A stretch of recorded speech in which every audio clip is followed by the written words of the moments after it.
afraid, got nothing to lose. Living life with nothing to prove. I'm gonna be a better version of me. What's going on, folks? It's your boy again in the building, Dr. Sean Thomas, with episode 39 of the Be More Today show. We are back in the building. And folks, December is cruising along. We're almost at the end of the year. My goodness, please help us to get there. It has been a crazy year, as you guys know, but you've been here with us from the beginning. Since February, we've been doing these shows. Be More Today show has been booming since February. I just want to thank everyone who's been following us and watching us and supporting us. We appreciate you so much. Again, Be More Today show is a member or a group of people who are coming together to inspire ordinary people to doing extraordinary things. And our whole focus is to make sure people are out there not being in fear, but really taking their steps to be the best version of themselves and using greatness as their tool to get there. We've done this show since February, and to be honest, it's been a blessing to see the change that we've gone through, to see the 29 countries that now we're being heard in. Every single week we're in 29 countries, so that's amazing to know. And our support is growing from all our friends and family who support the Be More Today show every single week. So if you are listening and you continue to listen, I support you, you support me, I salute you, I thank you. It's been a great year for us together. So continue to follow us, and we will continue to put out content to make sure that you guys are inspired every single day. If you want to continue to be a sponsor with us, our sponsorship program continues to move forward. And those of you who are continuing to give to the program, I appreciate you.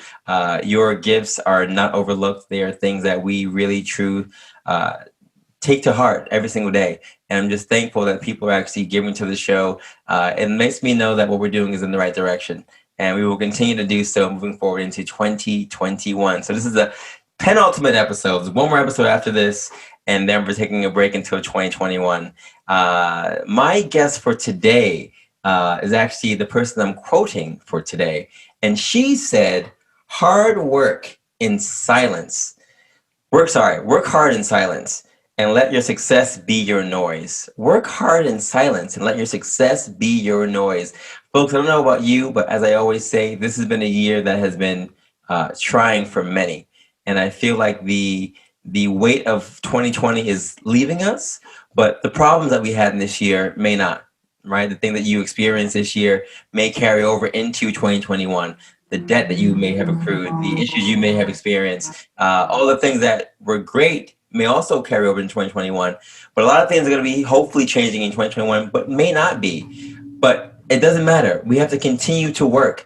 And whether we're putting those things out on social media and showing everyone the glamorous life that we think we're living or not living, or we're just grinding in the background, the work has to continue to get done. I'm a firm believer that working in silence is the best way to get success. And, Instagram and Facebook and social media will have you fooled if you continue just to surf and scroll through everyone smiling and looking great, doing their thing. It takes a lot of hard work to get that stuff done. So don't forget that there has to be some input put out there before the output really comes in. And you got to make sure you continue to grind, to continue to put your steps forward to be the better version of yourself. Continue to put that input in to see success. There are no handouts, folks. And I know everyone is looking for 2021 to be a better year than 2020. How can it get worse, right, than 2020? How can it get worse than this? But I guarantee you, if you plant your seeds now, right? If you plant your seeds now, this is December, it's the last month of the year. Get your things right, get your mind right, get your goals right, get your starts right, get your stops right. Do the things you want to do for 2021, and don't wait until New Year's to start it. Start it now, right? Plant those seeds now. You will see that hard work that you do in silence now will be boastful for you when you get to 2021. And that's my thought for today. That's my charge for you guys today. I hope you guys go out there and get it. I'm going to get it. I got a lot of plans that I want to share with you guys, probably in next season.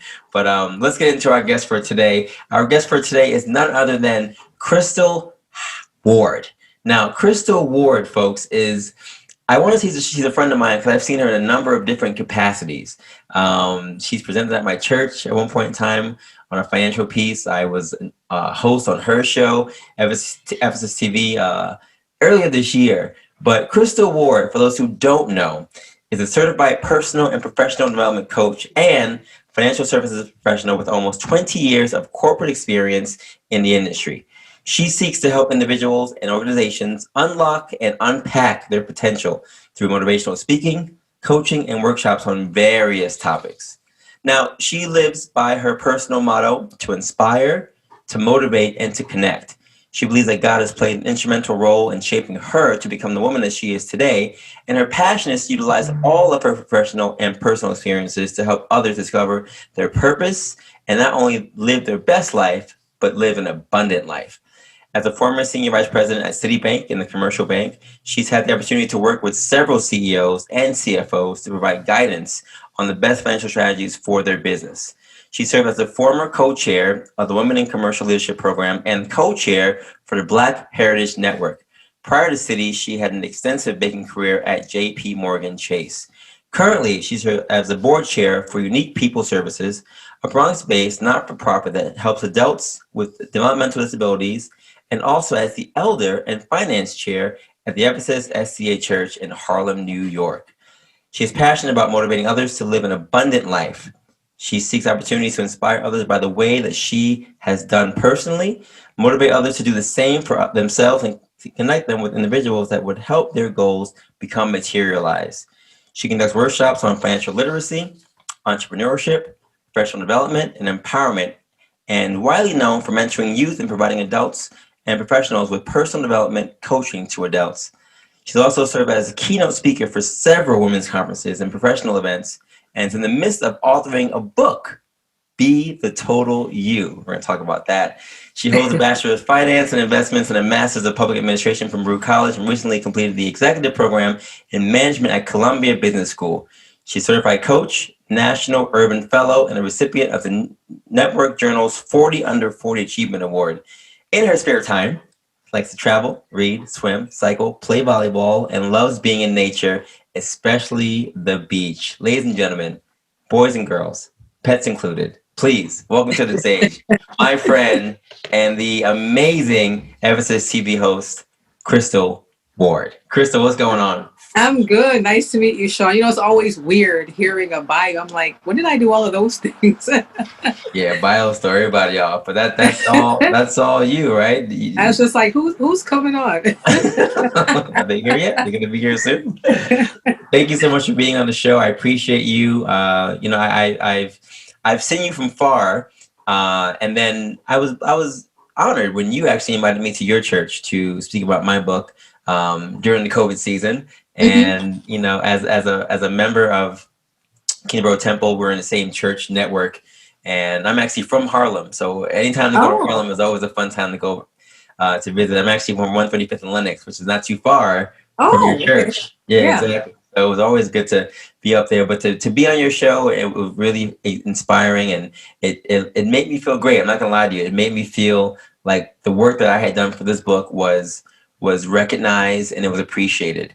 And I was happy to be on there, and I'm happy that you're on my show today. I could not do anything else but bring you on my show, talk about the great thing that you've been doing. It's only right. It's only right. I'm glad to be here. And I will add that, I mean, when you were on my show, it was such an inspiration. Not only your story in terms of being an author, your story in terms of your career path, but even on the health aspect of it. I mean, since you were on my show, I've built up to running literally about 5.5 miles every day, lost a good amount of pounds, and just kind of went back into, you know, what I felt like before COVID. So kudos to you for that inspiration when you were on my show. That's huge. I remember you saying that you were going to get back into it, and a lot of people just say that.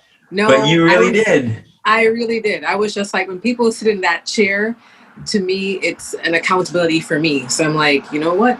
I sat here and said I'm going to do this, so I'm going to do it. Wow. And I did it. I'm super impressed. All right, Crystal, let's get into it. So talk to the people about, I always do a check-in about how people are feeling, and this has been a crazy year. What's your year been like, and how are you doing? COVID-19 check-in, post-election check-in, all those fun things. How are you? It's been a crazy year, but I would say overall, like, I actually feel good. I mean, you know, there's this text where it talks about like what the devil may have meant for evil, God used it for good. And I really feel that way. Like, I mean, I had time to just think about what I wanted to do in my life, think about what was important. my health, exercising, just so many different things. And it's been good. I mean, there's been some losses. I mean, not in my family personally, but we've had a few members from our church that, unexpectedly passed because of COVID. So, that hit in a real way. But in spite of it all, I'm grateful. Like, I can't believe we're already in December. It's December 6th. And I'm like, to have made it to this point, I'm grateful. So I'm feeling good. Post-election, I am feeling even better. Can't wait until next year, just January 15th. I hear that. I hear that. So, Crystal, you are a woman of many talents. We could probably have like a two-part series basically on your entire life. But I did want to start talking about the biggest thing that I saw, and doing my research on you was basically your finance journey. You have this extensive journey through the realms of finance. And I think you're actually our first finance person on the show for this season. Okay. So can you just give the listeners, those who are interested or curious about your financial journey, how you got into even being interested in numbers, and the high school, college, grad school route that you went through to get to where you are today? Yeah. Well, that's an interesting question. I don't think, when I look back, I don't think I ever thought to myself, you know what? I really want to go into finance, or I really want to be a banker. I really want to work for a big, large bank. I didn't think that initially. For me, what had happened is that so in high school, well, let's take a step back. So in elementary school, I excelled in pretty much all of my classes. I graduated like the valedictorian there, then went on to high school. And interesting thing about high school, so I grew up, I would say, pretty sheltered. And this high school that was closest to me, for those who live in Brooklyn, was this school called Samuel J. Tilden High School. And if you know anything about Brooklyn, at the time, it was considered one of the baddest high schools. And my parents, because it was nearby, and I don't even know if they really understood like the high school culture. They're like, well, it's nearby, so that's where you're going to high school. And that was it. And while I was there, I mean, I honestly had like the greatest experience. I was on the debate team, in the honor society. Like, everything I heard about what that school was not my personal experience. It's like I matriculated through there in an amazing way. And I remember having this accounting class, and the professor, well, not a professor, but the teacher, he was just amazing. And he would bring in different like professionals to come in to speak to us.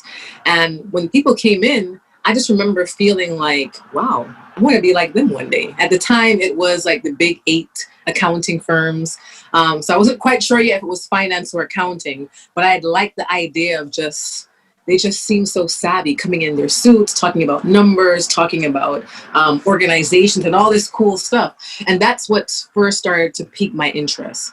So then my teacher, there was this event called the Career Opportunities in the Accounting Profession. It was like a program where people had to apply to, and they took inner city kids. If you got accepted, then you were able to go off to Pace University, but upstate, like Briarcliff, New York, and do all these professional development courses. And we got a chance to visit one of the big, at the time, 8 accounting firms. So I got to visit Ernst & Young and also Deloitte and Touche. So then being there again just opened my eyes of just like, wow, I could really see myself in this role. Not even fully understanding yet what it entailed, but it started to pique my interest around the whole concept of being on Wall Street.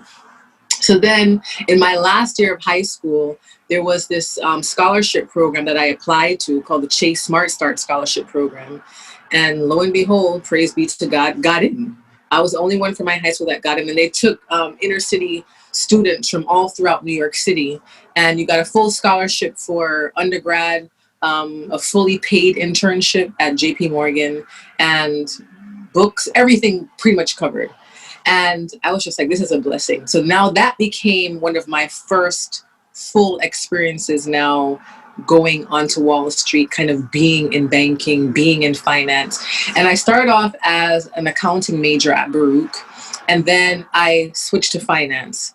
I liked accounting, but finance I liked more because it was more of the application of the numbers versus like crunching all the time. Even though I think having that crunching background as a foundation is important.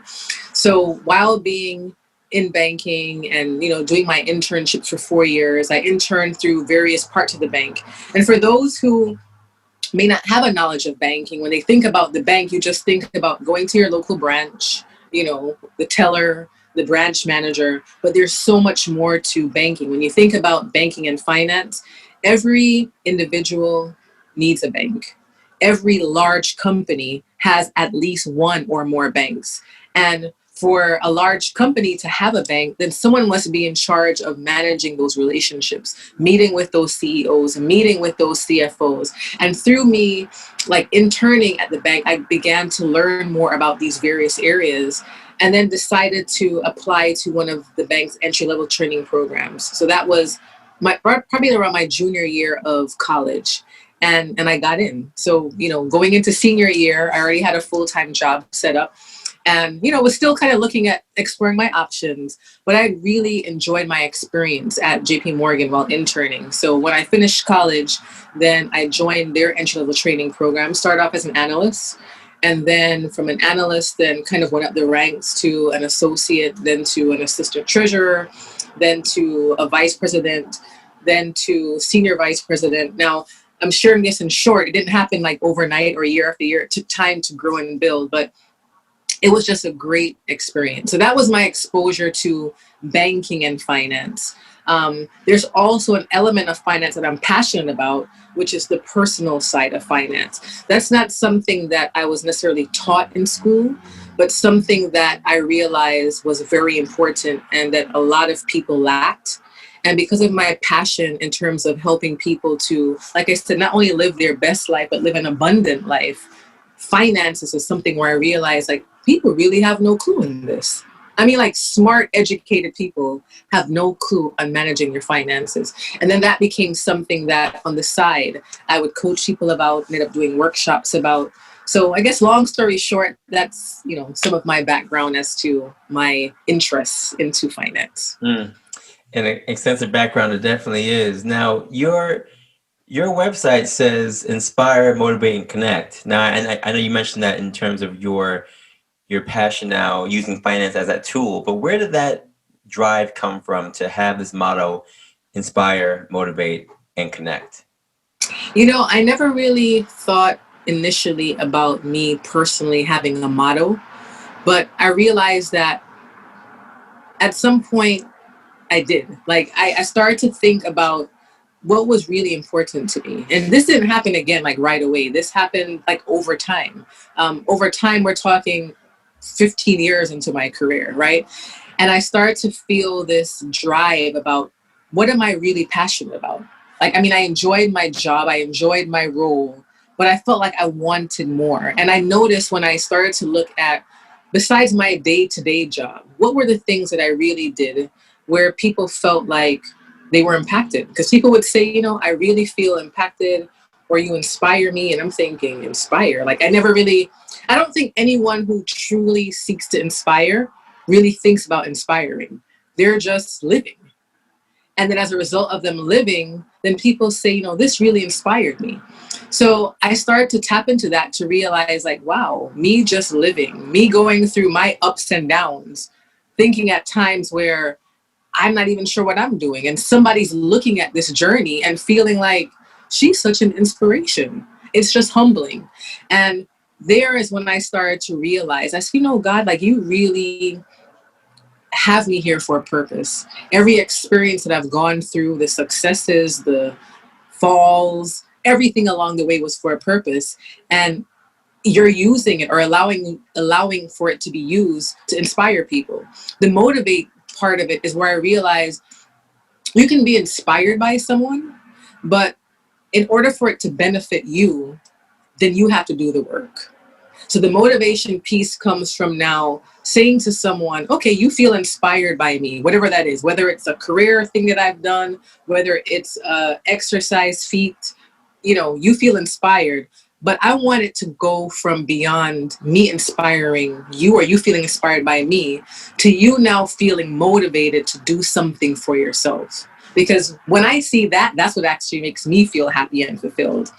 And then the connection piece is that I realized all throughout my career, people who have done well, they haven't done it well on their own.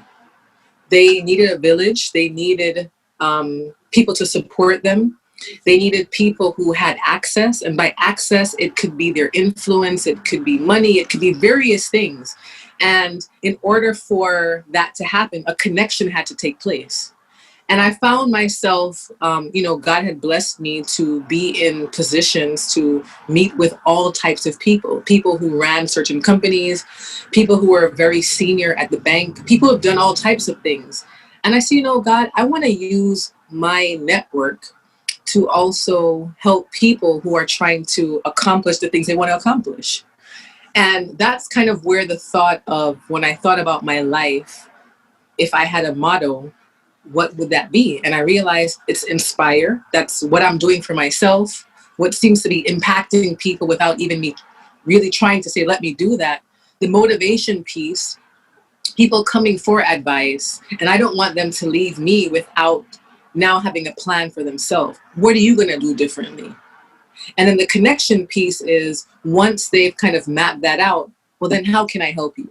Is it something that I can help you with directly myself? Or is it that I need to now connect you into my network of people so that they can help you? So that's where the whole inspire, motivate, connect comes from. I gotta say the motivate piece was the one that stuck out to me because everyone's inspired. All right, Everyone's inspired. you Yeah. look and say, "Oh, I'm inspired by you. It's so inspiring." Okay, great. Now what? Like, what are you Now gonna what? do about that? Yeah, Exactly. yeah, yeah. Exactly. Yeah, that's the piece I think a lot of people forget. So I'm glad that you put that into your personal motto, and you've used that and you've cultivated that into a number of different courses that you've been doing. Now, I know you're a certified personal and professional development coach, but you also do workshops. Some of which are called Securing the Bag, What's My Type, and So You Want to Be an Entrepreneur. My question for you is, a number of young people, and I guess older people, right? Because everybody wants to be an entrepreneur. This term, I want to be an entrepreneur, or I'm an entrepreneur. What do you think that really means? And do you think that the road to entrepreneurship is as easy as people believe it is? Because a lot of people say that they're entrepreneurs and they may be doing something on their own, but entrepreneurship, I think, is a more detailed, more explainable thing. And I kind of wanted you to talk about what that means to you. I think entrepreneurship, so a few things. I mean, you touched on a lot there. So when we think about entrepreneurship, you're thinking about someone who had some type of idea. It could be a product, a service, and now they're using that as a way to meet some type of need and gaining some type of financial gain from it. That financial gain can be something that they're using to now sustain their life fully. For some, it might be they're trying to become a millionaire or a billionaire or whatever it is, right? But it's some type of product, service, idea that they're now pitching. They're seeking to solve a need. And I think when I think about like successful entrepreneurs that I've met, and that's the interesting thing about banking, right? Like a lot of these big companies that I have met, for some of them, you hear the stories or you read stories on how it was started. And a lot of times we see these big companies and don't realize that, like a Nike, a Starbucks, McDonald's, Apple, it all started as something very, very small where someone had an idea, probably more than likely that there was some kind of problem that they recognized needed to be solved. They're using their idea to try to solve that problem and then figuring out how to monetize it so that they can make money and then not only sustain it, but then even grow it. So I'd say overall, that's the kind of concept of what entrepreneurship is. Is it something easy? No, it's not easy. Is it something for everyone? For me, I actually say it's not. And I don't think that that's a bad thing. I think, God has given all of us different gifts and talents. And when I think about like the skill sets and the grit, the risk taking needed for entrepreneurship, everyone doesn't have that. And it's not a bad thing. It's just that some people are built to be the CEO of the company. Some people are built to be the CFO of the company. Some people are built to be middle line managers. Some people are, built to be kind of a process thinker, a systems kind of thinker. We all have different gifts and talents. And I think when a person now gets to the point where they think about, what is my skill? You might be the person that actually has a great idea and you use that great idea and sell it, right? You benefit from that and somebody else is now running that company or that business. So I think the key thing is for people to recognize that it's hard. And because it's hard, it doesn't mean that it's something that you should run from. It's something that you need to really think thoroughly about. Are you ready and prepared to enter into this world of entrepreneurship? Are you passionate about what you're going to do? And then here's the important thing I would stress as well. Now, there's a lot of people I've met that have passion around the product or the service or the idea, but then they're lacking the business and the finance side of things, right? And I don't care how great your idea is. If you don't run the numbers, and if it's not cash flowing, if it's not, profitable, it's just not going to work. It can end up costing you more to keep it going than to just dissolve it. And the reason why I say that, now that's not to say that an entrepreneur needs to have all of those skills, but you need to be aware enough about it to know I need to hire someone to take care of this aspect of the business. And then you need to know enough about that aspect of the business so that you can have some kind of oversight on the person who's doing it, right? So I say all that to say, I think entrepreneurship is great. I don't think it's for everyone. And I don't think there's anything bad about that. I think people just need to know, what's my skill? What's my talent? And be honest with yourself. And it's okay then to hire people or bring people on board that have the skill sets that you're missing so that then you can implement that idea or that business or whatever it is that you might be seeking to do.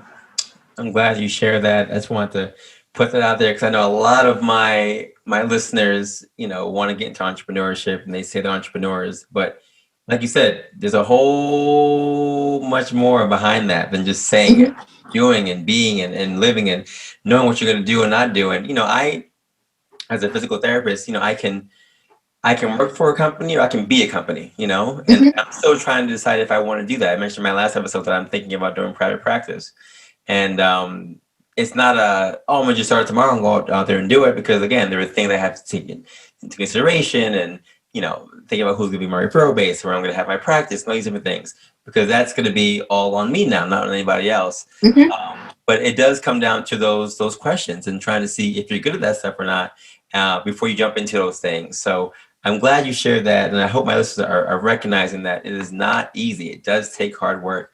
I mentioned today in the beginning of the podcast a quote from you saying, "Work hard in silence and let your success be your noise."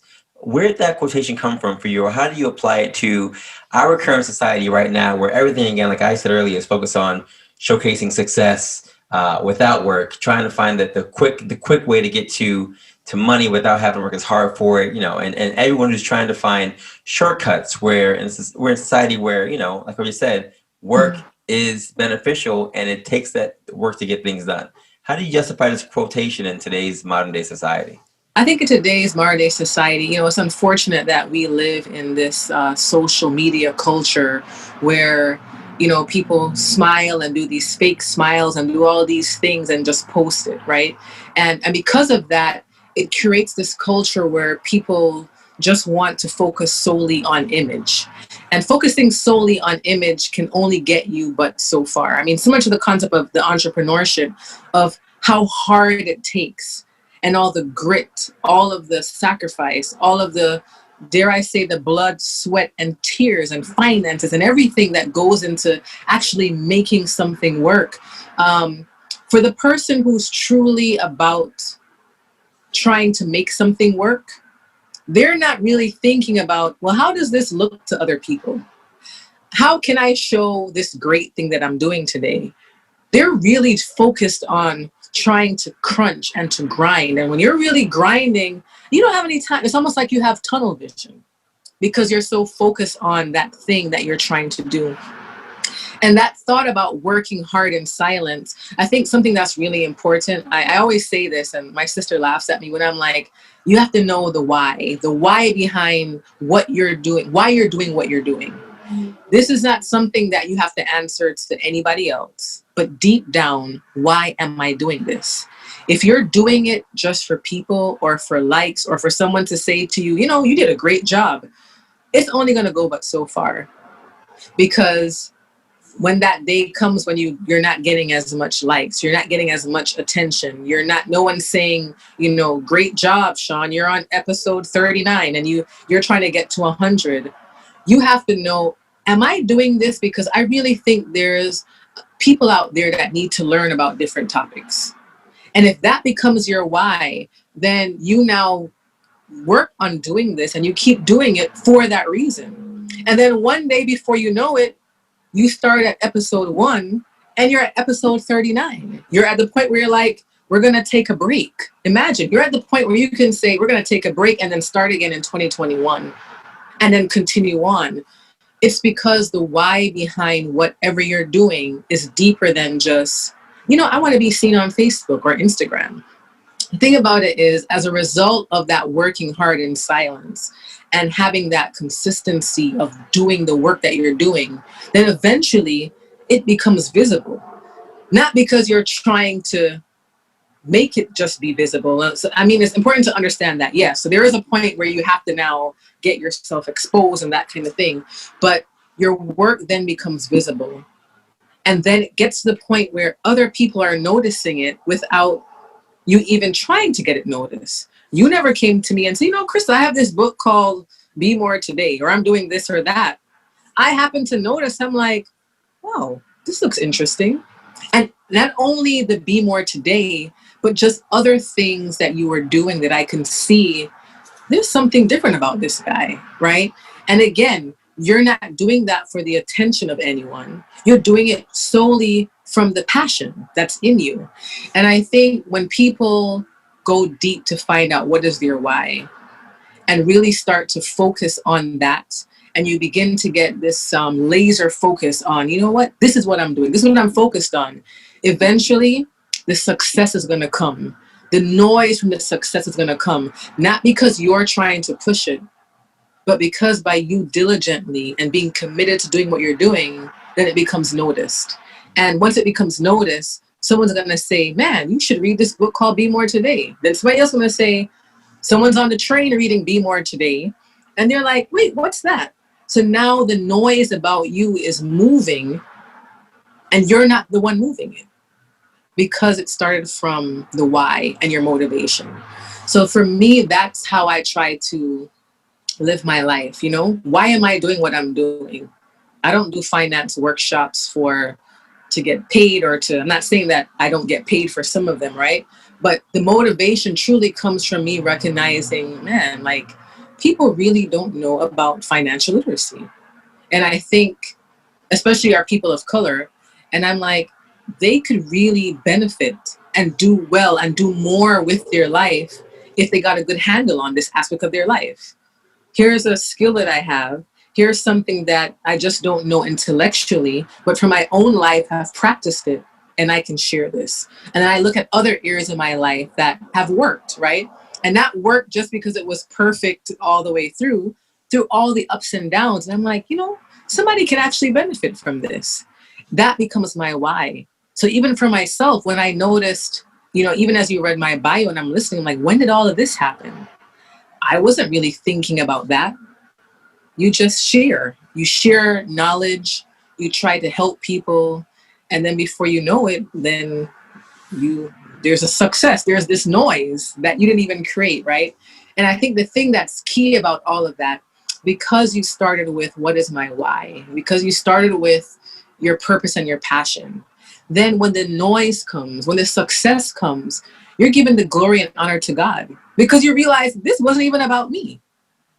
So, I mean, that's what I would say to someone. Let that be your focus. If you try to make it all about social media and trying to, you know, get the most likes and all these things, it may happen for a period of time, but it's not going to be sustainable. The Yeah. only thing that would be sustainable is when it comes from a place deep within where it is truly the why. You know the why of why you're doing whatever it is that you're doing. Mm.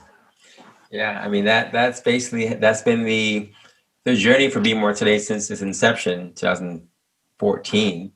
We had all kinds of thoughts about what we wanted to do, and those things didn't pan out. I mean, they didn't really go as planned. And through trial and error, through different people coming in, through trying different things, we continued to just follow our passion, but Mm-hmm. it went through a different venue. And now here we are, like you said, episode 39 for this show. My boy Terrence has his own podcast, Words for Life podcast, and both of those things basically came out of growth and the journey that we went through.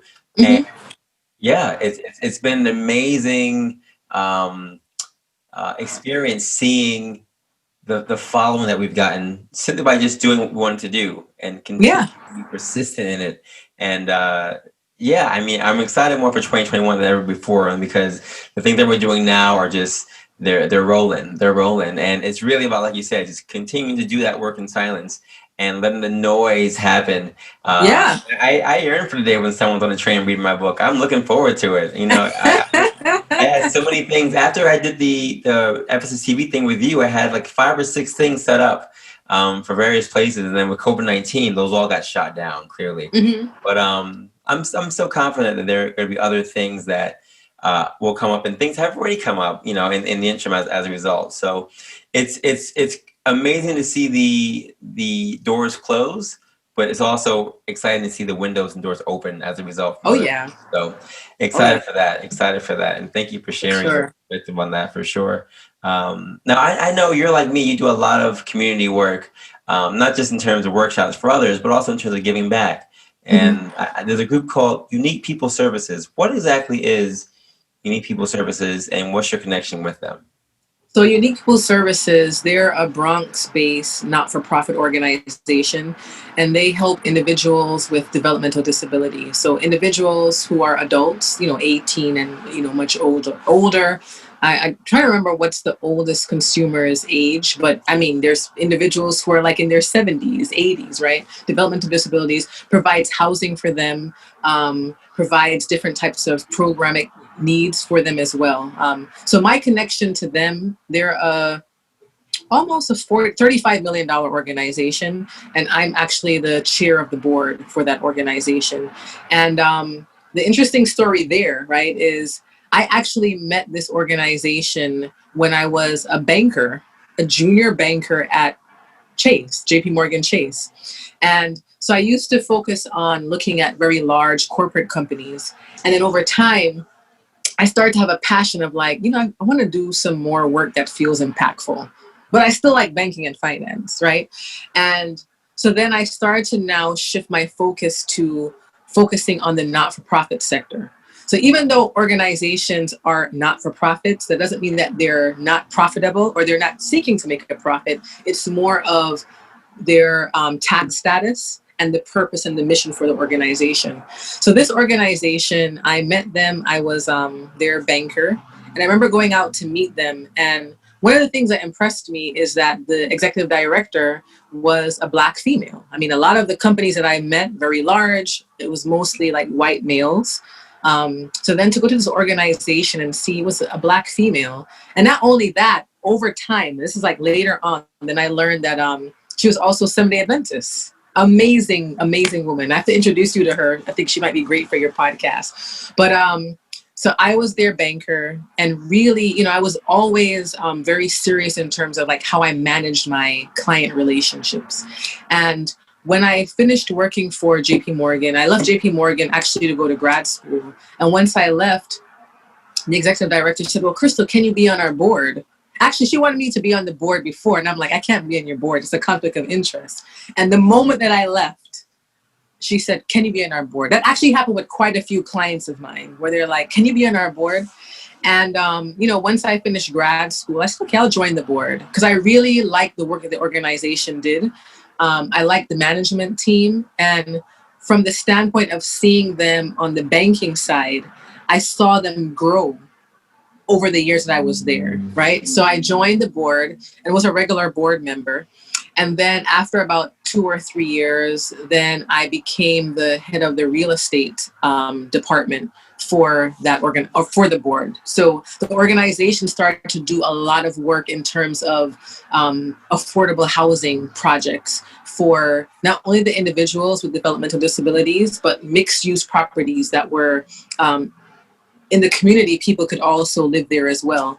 So we did a huge development project. It's called Lynn's Place in the Bronx. And right now we're doing a huge project, a huge mixed use project that's going to be in the Bronx on Grand Concourse, 2050 Grand Concourse.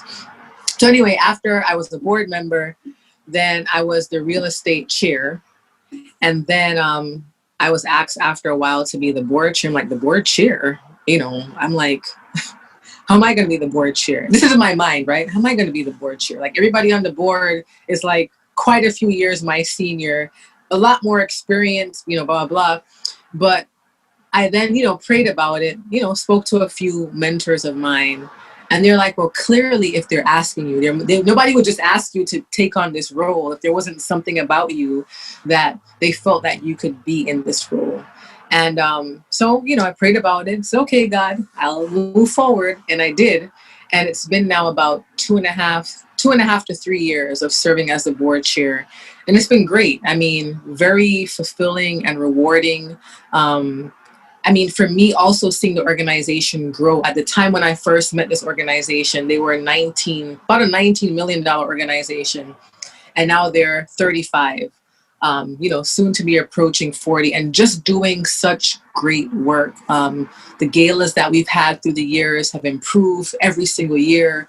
We've had people come on from Channel 7 News to host some of our events. We've had the former, unfortunately he's deceased now, David Dinkins, quite a few people come out, and it's just really been a blessing. So I enjoy serving the community. And it's great to give back in this way for this organization. That's big time. I always appreciate seeing people give their time to the community, especially ones just like that. And kudos to you for doing that and being such a strong network person for them. That's great. It's exactly what people like us should be doing. And I hope more people continue to do that kind of stuff, especially during these times. Now, you are an elder, and I am an elder. We're elders, right? Elders crew. And, being elders is very interesting in by itself. That's a whole other podcast. But many churches, as you know, because you've been in many of them, and you've been on the boards of many of them, and most of these meetings that churches have, no matter what church you go to, right? Finances can always be very, very touchy.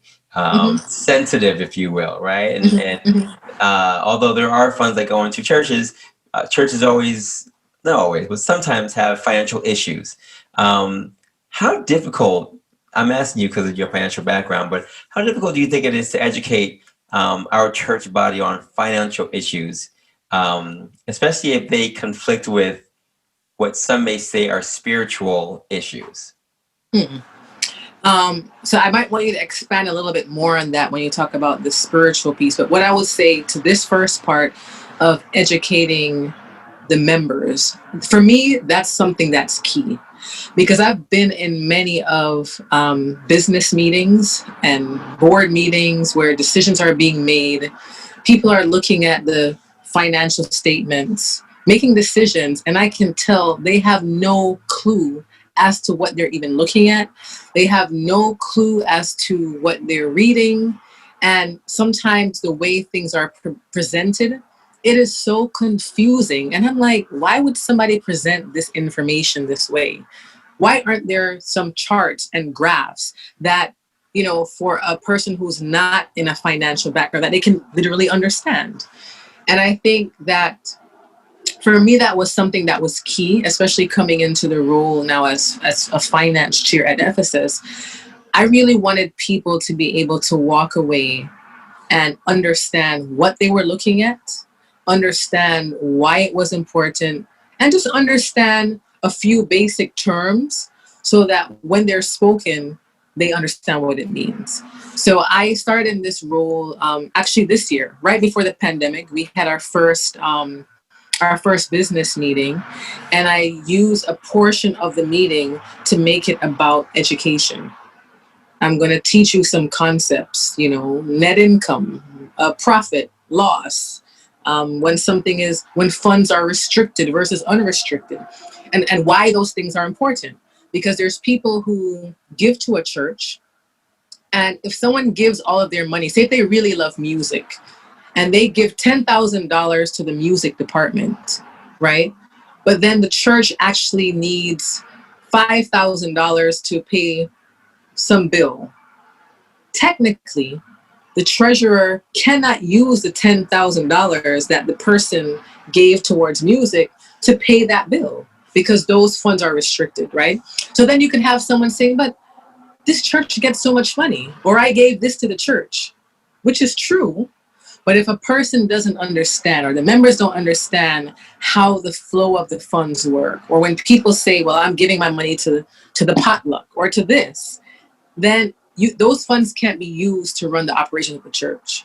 So people also need to be educated, for those listening who might be Seventh-day Adventists, they might understand this, the concept of tithe and offerings, right?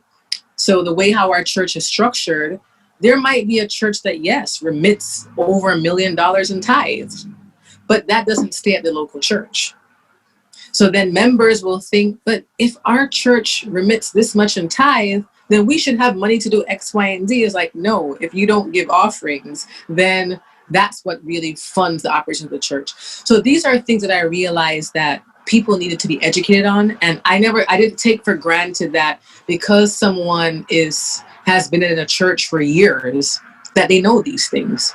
So every time I do any kind of presentation for the church, now in terms of workshops, just, it's a board meeting, a business meeting, then I work from that angle of that people don't know, that people need to learn. And I try to create a space where it's comfortable for them to ask a question and not feel dumb by asking the question. And the other thing that I'm very big on as well is transparency. I'm like, this is God's money. All I am is just the person who is trying to help in terms of like managing it, so that, the way how we budget, how we're using our funds is in line with the mission for the church and all of those things. And I think that everybody needs to be able to see and to know what it is. So that's something that's really important for me. That's always how I've managed my personal finances. When I was in banking, same thing. And I think in terms of working for the church, it's even on another level. Like, this is God's money. This is God's mission. So I think it's key for people to understand. They don't need to know it to the level that a finance person knows, but they need to know enough to be able to make decisions. Because I think it's important for them to understand so that they can ask questions, they can challenge. It shouldn't be that you just sit there and you just all in favor say aye, and they all say aye, and they don't even understand what they said aye to. It's okay to ask a question, ask those questions. And anyone who is a good finance chair or a good treasurer, they should actually welcome the questions, because that actually makes you feel like, okay, people are listening, they're processing, or they need to learn more. So, but I want to hear more about when you talk about the spiritual side, what were you kind of going at? I was just thinking that some people, some people choose to spend or not spend certain funds based on what they believe God's telling them to do. Mm-hmm. And sometimes, like you said, there's something that's broken or something that needs allocation for funds, whether it's giving money to someone who's in need or not. I think sometimes we look at the way that we're spending funds from the book perspective, and we look at the way we're spending from the spiritual perspective in terms of who's giving, what we have, what we can give. So I was just curious, when it comes to these things, how you balance the education of people who are hesitant to spend funds based on what they feel like God is telling them to do. Well, I think. Yeah, I think I understand. If I don't, then you let me know. But here's the thing that I've come to realize with churches. And And this is something I've thought about more deeply from now looking at my experience in the corporate world, right? Any successful organization, and a church is an organization, needs to have a mission. And they should function and spend based upon what their mission is. So, for example, if you gave me the financial statements for Starbucks, for, say, McDonald's, for, let's say, Nike, and the company name wasn't on there, I should be able to look at the financial statements and kind of look at where a lot of the spending is and be able to get some kind of sense as to what is the mission of this organization, what's priority to them, and what's their focus, what industry are they in. So, for example, McDonald's, I'm sure there would be a lot of spending on beef and burger patties and like those types of things, right? So then you will see, well, this is definitely some kind of like restaurant or fast food chain. You're not seeing like seafood on there. You're seeing potatoes, you're seeing beef, right? So you're like, okay, you're starting to narrow down into what type of focus they have. Then you might see, well, they have locations in the United States. They have locations in China. They have locations. So then you're realizing, okay, not only that, they're international, right? So now if you start to see a shift, say next year I see a shift where I'm seeing more chicken than beef, then I'm saying, all right, something is shifting here. Maybe they're focused more on chicken, or they're doing a balance, or whatever the case is, right? And I say all that to say that the financial statements are going to tell you a story about this organization. And I think for a church, financial statements tell you the same thing. It will say to you, is this a church that's really focused on evangelism and outreach? Is this a church that's heavily focused on music? Is this a church that's heavily focused on enhancing their media and technology? And you can see all of that from a financial statement. And I think that it's incumbent on the leader of the church, the pastor and the leadership team, to make sure that in all meetings and all decisions, you're emphasizing, what is our mission? I'm not going to make an assessment on what the right mission should be, right? I have my thoughts on those things, right? But that's not the point. The point is, whoever the leader is, what is our mission? What is our goal? What are we trying to achieve? And with every single meeting, that should be the focus. So now when you're beginning to now make decisions that impact the church financially, for a church, it's not being led solely by just the numbers. It's being led by the mission. And then because we're a church, now here's an element that will not apply in the banking and finance world, but should apply in the church space. There's an element of faith. There's an element of believing that God is leading us in a certain direction. And even if we don't see all of the funds, that we believe by faith, if we make a move in this direction, God is going to bless and honor it.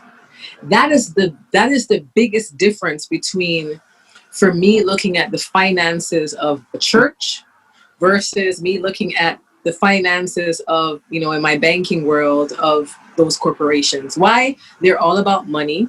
They're all about trying to, whatever their focus is. But with God's church is very different. So for me, I think it's always key for the pastor, for the leaders, you've got to stress, what is our mission? What is our focus? And decisions and meetings should be surrounded by that. And I honestly believe if that was the case, meetings would go much more smoothly. The ability to spend would be better. It wouldn't be a frivolous spending, but one that's intentional and purposeful. So those are my thoughts. Mm-hmm. If you're just joining us, folks, episode 39 of the More Today Show, I'm here with my friend Crystal Ward, certified personal and professional development coach and financial services professional for over 20 years. She's been doing this thing. And out of the womb. Tell them don't try to calculate my age. I was out of the womb. All good. And we had some quick fire questions before our show was over. But the first one I wanted to throw at you is, you wrote in your bio something about the title Be the Total You. Yes. Um, is there a book on the way? And if so, what's this book going to be about? A little preview, if you will. Yeah, so I've been like really praying, fasting about like asking God, what are some of the things that you want me to do next? And I remember as clear as day getting up when I'm a morning person. So getting up early in the morning and had a clear thought of this, be the total you. Be the total you. And that really comes from my personal life journey of thinking about where I am today and all the aspects of my life that needed to get in order for me to get to this point. And there's a whole lot much more growing to do. But being the total you, I think about, like the financial piece, getting hold of my personal finances, the spiritual piece, to me, most important, not religion, but truly having a relationship with God. Getting in such an alignment that now I'm like, okay, I can hear him leading me and guiding me, right? The emotional piece of looking at all the different relationships of family, relationships of friends, like really assessing that. What is the health of these relationships? Thinking about my personal and professional development, so career, and then also thinking about my health. And I think that in our life, all of those things ideally need to be in some form of balance. And anytime one of those areas or more is out of whack, it's going to eventually trickle into the other areas. And then before you know it, you're just off kilter and you have even no idea why. Being the total you is beginning to look at all of those areas of your life, figuring out what has you stuck, and then working towards doing the work to become what you need to be to eventually get those areas in balance. And I think once those areas start to become in balance, then you're able to be the total you, the total essence of who God created you to be. And the key thing about that, which I say to people, once you start getting in tune to that, it's something to be celebrated. It's something where you realize that you are not in competition with anybody else. You can actually affirm other people because you know that you are uniquely you. And because of that, of being the total you and recognizing that there is nobody else on the planet like you, there's no one else that has the experiences that you have. So there's something that you bring to the table in being the essence of who you are. But you want to become whole. You want to be the total essence of who you are. So that's the gist of it. That morning when I woke up, I have a little book that I always write with, that I walk with. I write ideas for sermons, things just pop in my head and I write it down. So I actually have all the chapters written, the titles, and that's something that I want to launch. So the book, and then have it actually become a bigger platform of conferences and things that will help people to be the total them. I want to bring other professionals in to then tap into those areas, right? The spiritual area, the finance area, the health area. So it will be a spin-off of a lot of things. God placed that in my head, and I know it's huge. It's a huge undertaking, so I'm slowly chipping away. But yeah, that's the gist of it. I think more to come in 2021, but that's it. Being the total you. So we are cut from the same thread, my dear. Yes. Yeah, I'm feeling all of that, and that's very, very exciting. Very, very exciting. Now, Mhm. I have my book out, Be More Today, 40 Guides to Yes. Better. Yeah, I gave you a copy, Yes. and in the book I talk about these steps to greatness, and we're actually doing a New Year's Day 5K to kick off another 40-day challenge. We did 2 challenges this year, but we're doing one for 2021. Mhm. But the goal of the challenge is 40 days of working out, drinking water, being healthy, intermittent fasting, getting sleep, all these things that we should be doing always, right? Yeah. And to not do these things. My question for you is, in this quick round, what's one thing you want to stop doing next year, one thing you want to start doing next year, and one goal you have for next year? One start, one stop, one goal. You have 1 minute. Go. So something I want to stop doing. I want to stop procrastinating. Um, there's things I know that I could be doing, and I find a way to talk myself out of it sometimes. And I want to now get these things done. That book probably should have been done already. I'm going to get it done next year. Something I want to start doing is that. work on that book and actually get it done. And there's something, again, that I'm saying this to you on your podcast. So there's accountability there. So I have to get that done. And you said, what was the last thing? A goal? A goal for 2021. Any kind of bigger goal or bigger picture. It could be the conference you're going to be working with after the book. Anything like that for 2021. For 2021, so it's finishing the book, and then actually like fully launching it and doing some like large speaking engagements solely about that. Like I've gone to do speaking engagements about many other things, but I want this focus to be like on that. And I can't believe I'm saying this out loud and on your podcast. So now every one of your viewers are going to be able to hold me accountable, which I guess is a good thing. So yes. I would say that's it. Boom, boom. Any final tips, advice you want to share with aspiring bankers, entrepreneurs, authors? I mean, you're so many things. So any final tips you want to share, or even if you want to give a financial tip, one financial tip that you think would be a good thing to share during this COVID season? Because I know this has been a crazy, crazy year for everyone. Either one of the two, I'll let you pick. Either a financial tip you want to share, or a tip for aspiring entrepreneurs or aspiring people who want to get into finance. So I'll give a financial tip, or I'll give a mixture of something. I think financially, I want to encourage people to take charge of their finances. Right? When people think about like a CEO of a company, they think of this abstract or some person running this big company. I want people to know that you are actually the CEO of yourself. So think about, how are you managing your finances? How are you actually, when was the last time you looked at it? What are some changes you need to make? When you think about your goals for next year, how are your finances shaping into that? I think it's important for people to have knowledge about what your financial health is, right? I think it's important to look at our physical health, our spiritual health, emotional health, but financial health is key. And the other thing that I want people to think about, those who actually may have their finances in order, to remember that like money is a tool. It's not something to be stockpiled. There was a point in my life where I found comfort in seeing it stockpile and adding up, and it brought this sense of security. And then I got to a point where I realized, through God and doing my own personal work, money is a tool.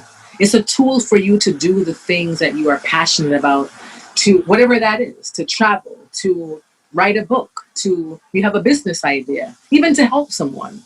So I want people to think about that. Don't see it as something to just stockpile, but have a mission and a purpose behind why you're doing what you're doing.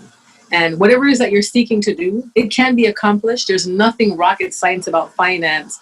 Get your goals, set it out, write it down, map it out. And if you need help to do that, then find someone to help you to do it, and then just follow your plan. And I guarantee if you do that, then you will be a success.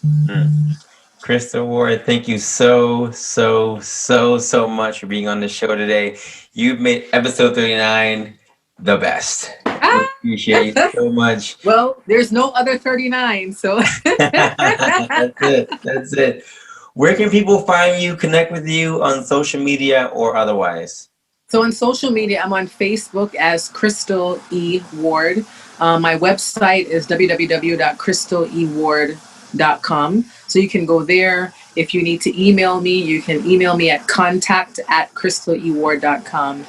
I need to go on Instagram. I've been told, are you on Instagram? So that's something I want to work on. I'm not there yet, but we'll get on there eventually. So Crystal E. Ward on Facebook, Crystal E. Ward on LinkedIn, crystaleward.com website. So those are some ways they can find me. Perfect. Thank you so much for being on the show today. We appreciate you. And like I did before with the workouts, and I saw you did that run. I saw you on Facebook that you did that run. I checked. I did a run, and I've been also cycling. Yes, so that's, yes, I saw that. So yeah. I'm gonna check you for the book too next year. Yes. We'll check you Be for the it. Total you. Yes. And then when you get that book done, we'll have you back on the show. Oh yeah, for sure. Awesome. Folks, in the word of Krista Ward, as she said, work hard in silence and let your success be your noise. Let's be loud in Yes. 2021. Let's make some noise in 2021. Let's get this thing done, right? You want to make sure that you put your words into practice. This is the best time to lay that foundation, put those plans together, and let's walk into 2021 in style. That's the plan for next year. For those of you who've been following us against the Be More Today show, we are everywhere. BeMoreToday.com. You can find my book on there. Our music's on there, and our swag store is open. The More Swag store is open. Go on there and get your Be More Today apparel, your gaiters, your t-shirts. We have our Be More Today 5K. That's actually, the registration is already closed for that. But if you want to be a part of the process, right, you can get the book and follow us from January 1st on to 40 days past that. We're going to be doing healthy eating, so intermittent fasting. We're going to be drinking our water, half of our body weight in ounces. We're going to be getting our sleep, 7-9 hours, and of course, getting our fitness in. 40 days of fitness, 40 days of fitness. And I guarantee you, you will be a better version of you after that. If you want to support the Be More Today show, please send us an email, BeMoreToday, number 2day, @gmail.com, or any of our social media platforms. We're on there. Send us a message. Just say, hey, let us know what's going on. We appreciate you, love and support, and love hearing from you guys.